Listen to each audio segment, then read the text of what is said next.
Diabetic এটি বহুল প্রচলিত একটি অসুখ, সেটি বলতে আসলে আমরা কি বুঝি সেই প্রসঙ্গে প্রথমে জানবো।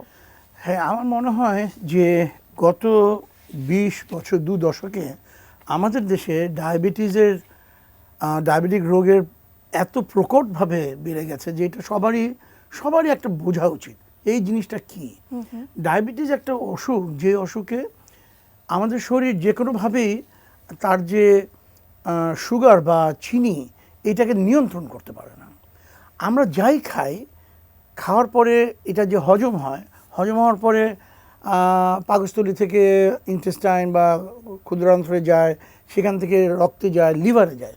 লিভার এটা ভাঙার পরে ম্যাক্সিমাম জিনিস কিন্তু চিনি হয়ে যায়। চিনিটাকেই আমরা ব্যবহার করি। এই চিনিটা রক্তের ভিতরে যখন চলাচল করে তখনও কিন্তু চিনিটা আমার শরীরে মাংসপেশিতে, আমার ব্রেনে, অন্যান্য জায়গায় ঢুকতে পারে না। এই ঢুকার জন্যে এই যে চিনিটা রক্তে ঘুরছে, এটা ঢুকার জন্য কতগুলো গেট আছে। এই গেটগুলো যদি না খুলে এরা আমার মাংসপেশিতে প্রবেশ করতে পারছে না শরীরে। এই গেটটা খোলার জন্যে ইনসুলিন নামে একটা হরমোন আছে, যেটা আমাদের প্যানক্রিয়াস তৈরি করে, অগ্নাশয়। এই প্যানক্রিয়াসের যে এই ইনসুলিন তৈরি করলে এই চিনিটা ঢুকে যায়। যদি ইনসুলিনের ঘাটতি পড়ে তখন চিনিটা শরীরে ঘুরতে থাকে। এটাই ডায়াবেটিস।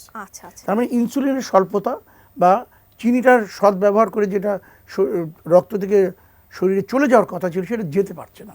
আচ্ছা, এই যে আপনি বললেন যে চিনি বেড়ে যাওয়া বা চিনিটা ঘুরতে থাকার যে বিষয়টি, আসলে চিনি বেড়ে গেলে আসলে শরীরে কি কি সমস্যা হতে পারে এবং সেটির সাথে আসলে চোখের সম্পর্ক কি সেই প্রসঙ্গে জানবো। Thank you. এটাই সবচেয়ে গুরুত্বপূর্ণ জিনিস। চিনি যে রক্তনালীতে ঘুরছে বেশি, এটি যদি দিনের পর দিন ঘুরতে থাকে, বছর হয়ে যায়, তখন দেখা যায় এই চিনির জন্যে প্রত্যেকটা রক্তনালী, স্পেশালি ছোট ছোট রক্তের নালীর ভিতরে পরিবর্তন আসে। তারা আগের মতন আর থাকে না, তারা দুর্বল হয়ে যায়। এবং দুর্বল হওয়ার জন্যে তাদের একটা, মনে করেন আমার ঘরে ছাদ থেকে পানির ট্যাঙ্কি থেকে আমার রান্নাঘরে পানি আসছে, এই যে পাইপটা আছে, পাইপের ভিতর থেকে আসছে, পাইপের মধ্যে কোনো ছিদ্র তো নেই। পানি তো যদি ছিদ্র হয়ে যায় তাহলে তো পানি বেরিয়ে যাবে। অনেকদিন যদি চিনি ঘুরতে থাকে আমার শরীরে, তা আমাদের রক্তের নালী যে এই রক্তটা নিয়ে যাচ্ছে, ও এই কিছুটা রক্ত বেরিয়ে আসার একটা সুযোগ পাচ্ছে। তাহলে তার মানে রক্তের নালী ড্যামেজ হচ্ছে, ওর সেলগুলো ড্যামেজ হচ্ছে বলে ও দুর্বল হয়ে যাচ্ছে। এবং এই দুর্বলটা তো সারা শরীরেই হচ্ছে, সব জায়গায় দুর্বল। তার জন্য ডায়াবেটিস আমার মাথা থেকে পা পর্যন্ত সমস্ত অর্গানকে সে এফেক্ট করতে পারে। কিন্তু প্রধান কয়েকটা সমস্যা হয়। একটা হয় কিডনি, যাতে অনেকদিন ডায়াবেটিস আছে কিডনি ফেলিয়ার হয়।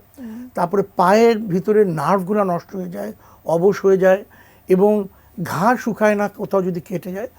আর তাদের হার্ট অ্যাটাকের রেট বেড়ে যায়।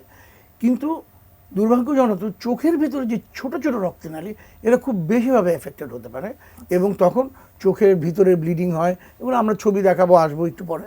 তো তখন এইভাবে মানুষ ডায়াবেটিস থেকে অন্ধ হয়ে যায়।